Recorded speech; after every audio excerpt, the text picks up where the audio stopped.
origination niya ay Roman numeral. Di ba, mas maganda na nakabukod talaga tayo. Mas na-explain ko na maayos. Naka-Roman numeral. And then, chapter. And then, 1. Naka-bold, all caps. Tapos, mula doon sa edge, isang tap na gano'n, pang 7th word, page. Ayan. And then, ayan na ha. Ginadasas ko na sa inyo. List of tables. So, may appendices, may bibliography, may appendices. Ano yung mga tables na makikita ko? Table 2 po, bla bla bla. Ang daming table, di ba? This is 2A ng masters. List of figures or list of appendices. Appendix A, Gantt chart. Appendix B, ayan, mga appendices. May appendices din kayo. Pag isa, appendix. Pag marami, appendices na. Okay, A, B, C, D yan na. Next, abstract. Ano ang nasa abstract? Saka na tayo dyan, guys. Ha? Saka na kapag malapit na kayo matapos sa point 5. So, abstract is the next page. And then, right after the abstract, ito. Punta tayo dito sa ano. Sa abstract nyo nakalagay dyan yung ano nyo. Pakinguna ng picture to, guys. Para hindi na ako, ano, ha? Ang dami kong pinaghirapan ko to, pero nag-best thesis to. Ito yung best thesis last, itong nakarang graduation, siya ang best thesis. Okay. Pinakuha ko yung profile ng estudyante. Bakit ko pinakuha? Kasi nga, cross-sectional. Alin ba yung mas matagal gumamit ng, gusto ko malaman, anong age bracket yung matagal gumamit ng internet? Sa gender, sino mas madalas? Babae ba, lalaki? Grade level, sino ba mas madalas? Grade 7, 8, 9, and 10. Or, yung socio-economic status nila, baka naman yung mas nakabilang na sa mas mahihirap, mas madalas pang gumamit ng internet kasi mayayaman. Pinasama ko yan. And then yung religious affiliation. Yung mga Kristiyano ba, mas matagal ba sa internet, yung mga Katolik, pinasama ko. Okay, so what is the profile of the students? Pakipicturean, guys. Kasi para mamaya makita nyo sa questionnaire. Alright, so what is the profile? Ayan, 1.1. O, hindi lang yan. Ito kasi ay demographic profile.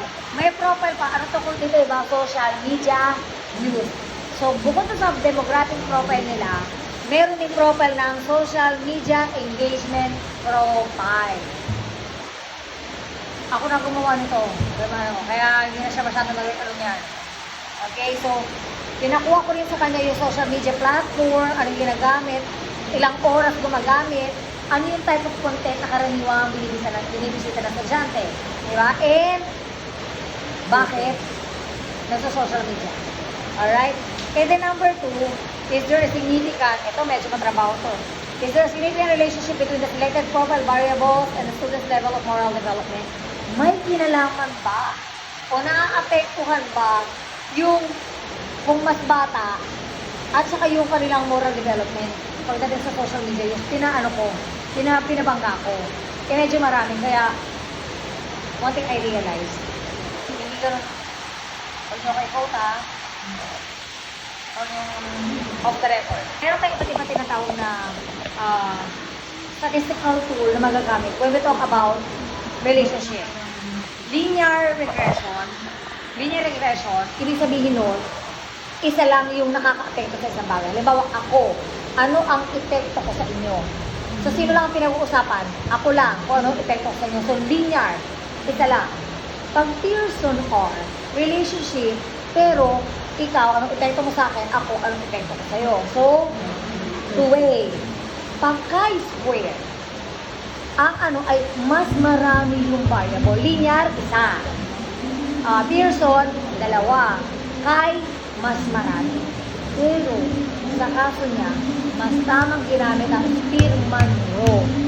Bakit? Kasi, ang inano niya is may library station. So, mas tamang ginamit ang Spearman rule compared sa chi-square. Nung sabi ko dito sa panel ko, ay sa advice ko, may mali sa statistical tool. Kasi hindi naman ako yung statistician eh. Kaya ko yun, pero hindi ko kaya mag-compute. Pero ipanalangin mo na lang na hindi mapunayan. At hindi masyadong, sabi ko, pero kung totoong statistician siya, mapupunan niya yan. Walang nag-improve. Dire-diretso. Hindi ko na pinabago. Hindi naman ang statistician ko, pinapura, papabago ko, diba? Saka advice ko eh, diba? Pero nandun ako, kumbaga parang just in case lang na may tinanong sa kanya at hindi niya masagot. sasagutin ko. Pero sabi ko nga, huwag niyong antayin sa punto na ako yung sasagot sa tanong sa inyo kasi iisa lang ibig sabihin nun. You did not understand your study at all. That's why you cannot answer. Eh bago pa nakita niyo naman ako, di ba? Lagi sila pinababalik mo. Bago pa mag-defend, sabi nga nila, mas mahirap pa yung tinanong ko sa kanila kaysa to sa panel. Kasi nga, lahat ng pwede mahirap na itanong, tinanong ko na.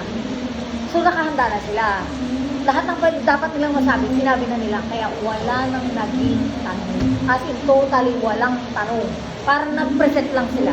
Ultimo si President ko, wala. As in, wala. Diba? Yun yun. So, ayan, number 2. And then number 3, was there a significant correlation with the social media and the various dimensions of moral development such as, so ito naman pinakorelate ko, di ba? Pinahirapan ko siya ng bonggang-bongga, pero it's worth it kasi nag-best thesis siya eh. Kanina yung profile variable at saka yung moral development. May kinalaman ba yung age ko sa moral development ko sa paggamit ko ng social media? But this time, yung significant relationship naman ng social media at saka yung iba't ibang dimension ng moral development. Ano ba yung iba't ibang dimension ng moral development? Actually, marami ito. Pinabawasan ko na lang. Naawa na ako eh. Moral reasoning, moral identity, moral emotion, moral behavior, and moral judgment. Spearman Road din yan. Okay? So, tapos number 3 ngayon, ito. What role do parents, teachers, and peers play in mediating the impact of social media on students' moral development? Tatanungin ko kayo, if this will be the kind of question, sa tingin ninyo, wali, wanting? Wali. Diba? Next. The study utilized the mixed method of research. Noong una, guys, yan ito. Actually, ayoko kasi ayoko